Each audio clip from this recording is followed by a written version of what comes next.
I recently changed how and when I water my plants, and I wanted to share that with you here today to explain why I've done that, as it might change the way that you water at home as well. I'm John, and this is my gardening journey. On this channel I share what I'm learning with you here on YouTube. Please like and subscribe and leave a comment below, it'll really help my channel out.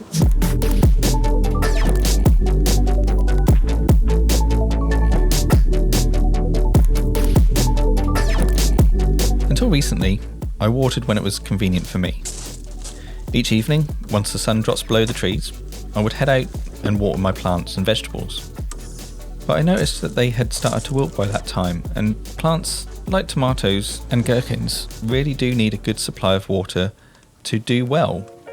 Wilting was indicating that they didn't have enough water throughout the day. I'd also started to hurry my watering, which meant that I possibly wasn't giving them enough to get overnight and through the next day.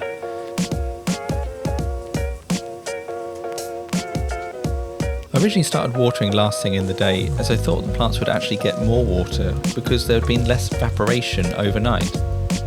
But I found allowing the plants to remain damp overnight increased the risk of encouraging fungus problems such as powdery mildew and sooty mould.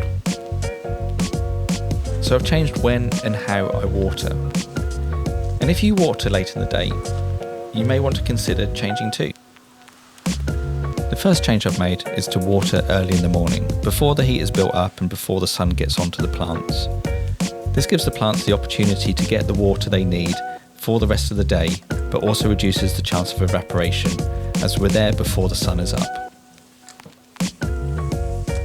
Sometimes life is just going to get in the way, which means you're going to have to water in the evenings sometimes. If you are going to do this, water the plants at the base to stop the water getting on the leaves. This way, it'll avoid potential mould or other problems. I've also stopped watering the plants in the beds every single day. Keeping the top of the soil damp will discourage deep root growth.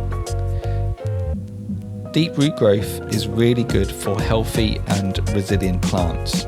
So you really want to encourage that to happen and not discourage it. But I have continued to water container plants every single day. To help me know if I'm getting things right, I've started to measure the moisture levels within the soil. To do this, I'm using a really cheap probe that I bought from Amazon. The probe itself just gets pushed into the ground and it lets you know whether the soil has enough moisture or not. If there isn't enough, you water. If there is, just leave it alone. So there you go, that's 5 tips for watering a garden.